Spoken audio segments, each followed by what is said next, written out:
Let's see how to change the lock screen clock on iPhone. Here I have my lock screen and here's the clock that I want to change. I just need to come here, press and hold, and there's this option to customize. Just tap on it and here tap on the clock and you can change the font. Let me just change to this one, for example, and then I can make more bolder or narrow. There we go. Change also the color and make more transparent or more colorful. And here the overall transparency.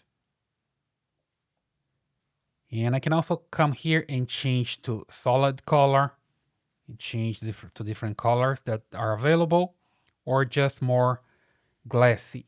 Okay, there's this glass mode just right here.